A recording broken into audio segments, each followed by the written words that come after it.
thousands of veterans who served before 1990 are missing out on an extra $1,200 to $1,500 a month in VA benefits. And the tragic part is they don't even realize it. Have you ever wondered if an outdated file is leaving your money and healthcare on the table? Because if your VA award letter hasn't been recalculated in the last 5 years, well, there is a massive chance it no longer matches the law. Right, a massive chance. Hello, everyone, and welcome to Veterans Briefing. Today, we're doing a deep dive into the source material regarding a really fiercely important group veterans who served before 1990. Yeah, so we're talking about the Vietnam era, the Cold War drawdown, right up to the official start of the Gulf War on August 2nd, 1990. Exactly. And by the end of this deep dive into the source material, you are going to understand the exact legal changes that have opened up these benefits over the last few years. Because the legislative landscape has completely shifted underneath these veterans, right?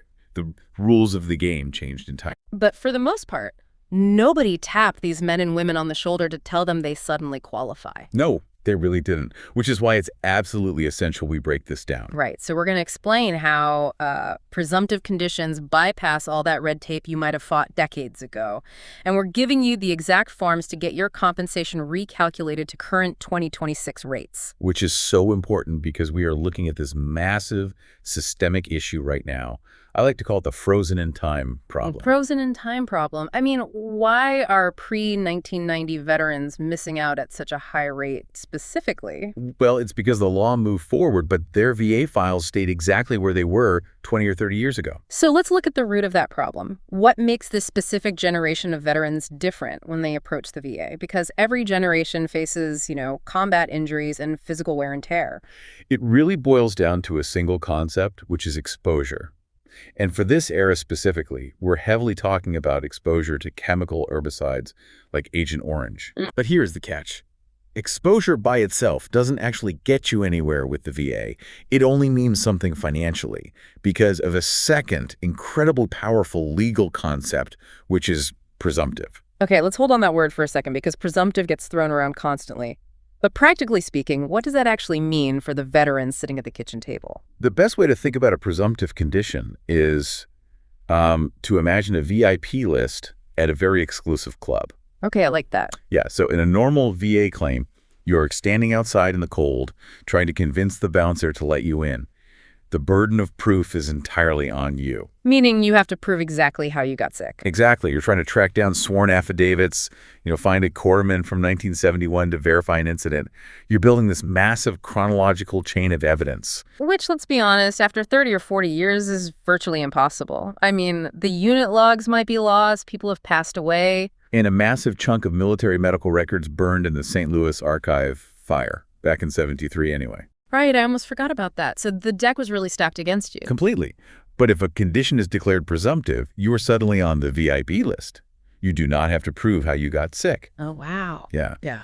If you have the right stamp on your hand, meaning your dates of service and location match the law, and you meet the dress code with a specific diagnosis, your connection is automatic. The bouncer just steps aside. Exactly. The law literally requires the VA to assume your military service caused the illness.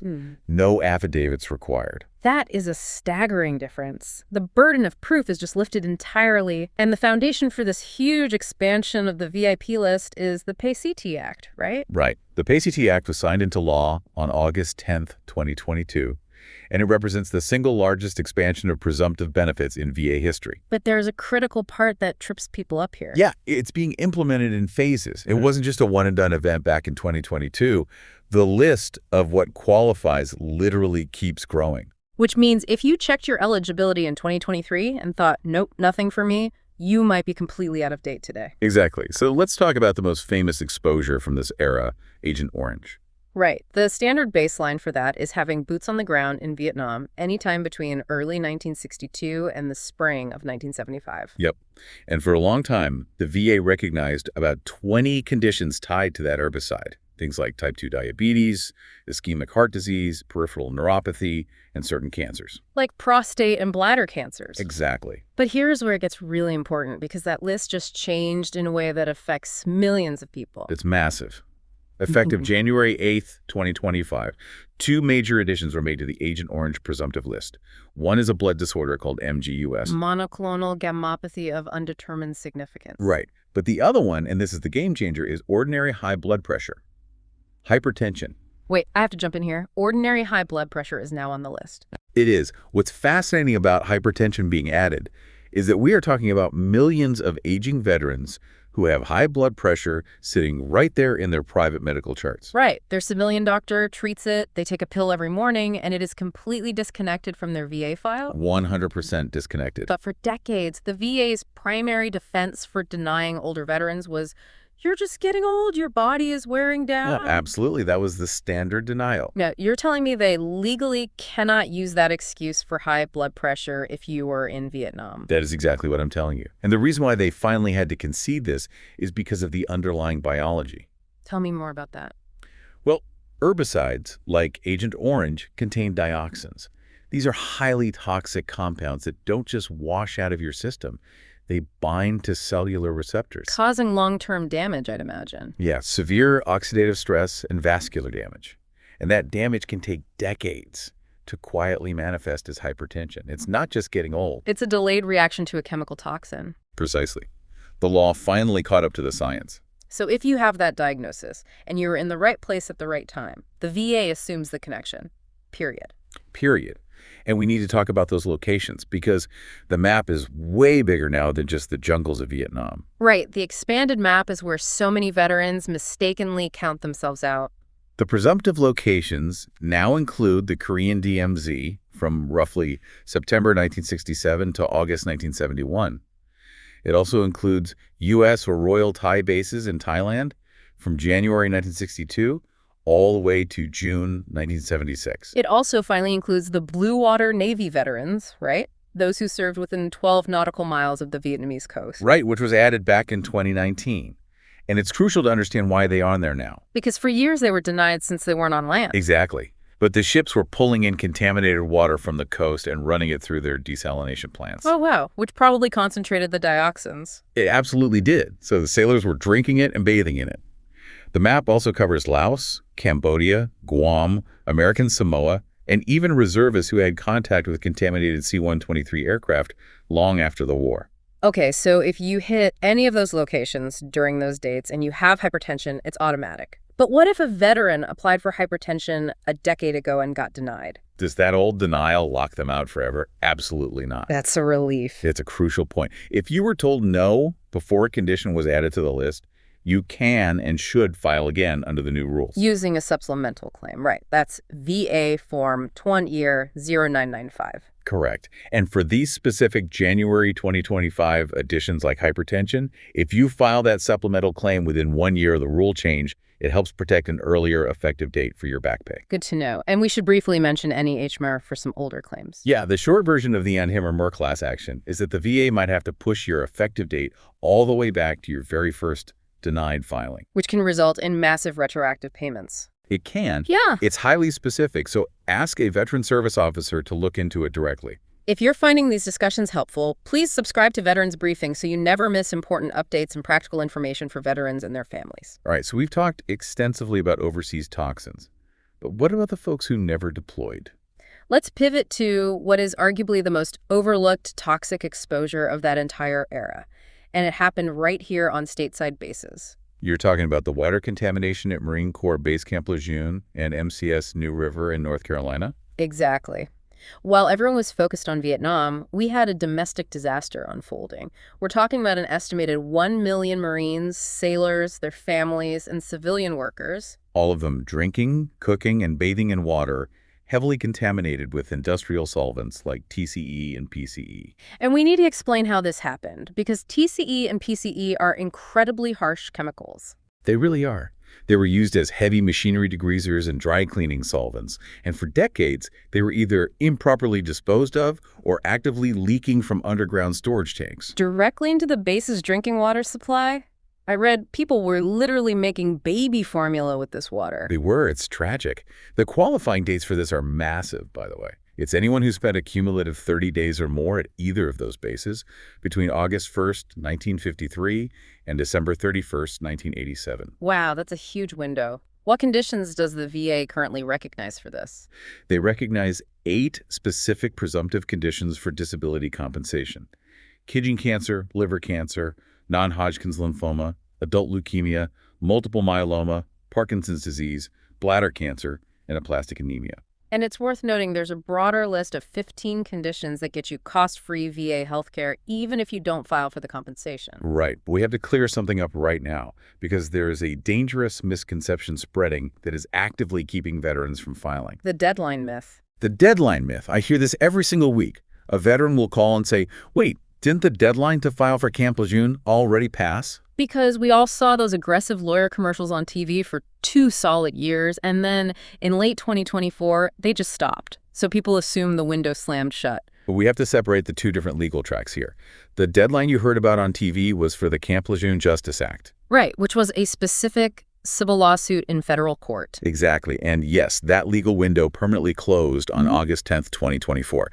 But, and this is a massive but, the VA disability claim has absolutely no filing deadline. Wait, really? No deadline at all? None. The VA claim is administered entirely by the Department of Veterans Affairs. It has nothing to do with federal court lawsuits. So you use VA Form 21526EZ to file for presumptive disability compensation. Yep. You can file it today, next month, or 10 years from now. Do not let anyone tell you the window has closed on your VA benefits for Camp Lejeune. That is a huge relief for so many people.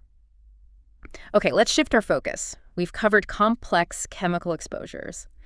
But what about the obvious physical toll? You mean the ringing ears, the blown out backs, things like that? Yeah.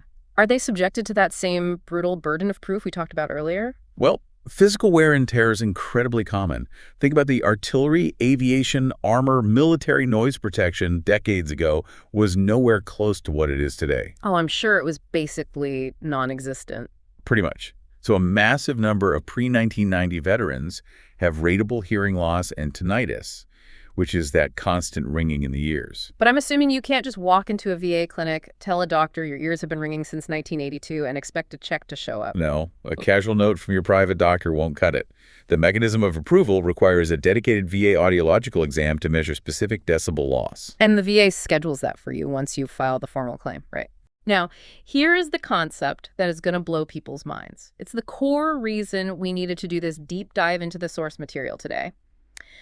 Let's talk about VA math. Ah, VA math, the notorious combined ratings table. Right. Because when you finally get a rating for your tinnitus and your back and your hypertension, the VA does not just pull out a calculator and add the numbers together. They don't. To understand why, you have to understand the government's underlying logic. The VA operates on the philosophy that a human being cannot be more than 100% disabled. Right. You can't be 130% of a person. Exactly. So instead of simple addition, each new condition you claim only applies against the quote-unquote undamaged percentage of the veteran. And then they round the final number to the nearest 10%. Okay. I think we need to slow down and run a real scenario because that sounds incredibly abstract. Sure, let's walk through it. Let's say I'm the veteran. I have exactly one thing in my file, a 10% rating for tinnitus from the 80s, and I haven't touched my file since. A very common scenario. So right now, the VA considers you 10% disabled, which means you have 90% of your body remaining undamaged. Okay, I'm 90% undamaged. Now, I finally decide to claim the things I've been ignoring. The VA grants me 30% for a bad back, I get 20% for hypertension, and 10% for hearing loss. Okay, so if we use basic logic, 10 plus 30 plus 20 plus 10, that adds up to 70%. Right. But you're telling me the VA ignores basic math? It's not ignoring it. It's about that whole person concept. Mm-hmm. Let's do the VA math. You started at 10% disabled with 90% undamaged. Okay. Your new back injury is rated at 30%. But it's not 30% of your whole body. It's 30% of that remaining 90%. Oh, I see. So 30% of 90 is 27. So my back gives me 27 points. Add that to my first 10, and I'm at 37% disabled. Correct, which leaves you 63% undamaged. Next is your 20% for hypertension. 20% of 63 is 12.6. Add that to 37, and you are at 49.6% disabled. Right, leaving you roughly 50% undamaged. And finally, your 10% hearing loss. 10% of 50 is 5. Add that to my 49.6, and I land at 54.6%. Exactly. And because the VA rounds to the nearest 10%, that 54.6 rounds up to a combined 60% rating. Wow. So I literally had 70% worth of injuries, but the formula drops me to a 60% payout. Feels like you're losing out, I know. But we really need to look at the massive financial impact of jumping from that original 10% to that new 60%. Let's use the actual 2026 rates. Good idea. Sitting at just 10% alone, that pays $180.42 a month for a veteran with no dependents. But when you get those other conditions evaluated and hit 60%, that pays $1,435.52 a month. That is a shift of more than $1,250 every single month. That's over $15,000 a year. That is legally yours, but goes unclaimed because nobody updated their file. And that number climbs significantly higher if you have dependents. The VA recognizes that a disability impacts the financial stability of the entire family. Let's run those dependent numbers quickly. At 2026 rates, a 70% disabled veteran with a spouse gets $2,073.98 a month. And if you hit 100% with a spouse, you're looking at $4,318.98 a month. Even a single veteran with no dependents at 100% gets nearly $4,000 a month. Plus priority access to VA healthcare and, in many states, massive property tax relief. There are also a couple mechanisms that push your rating higher, like the bilateral factor.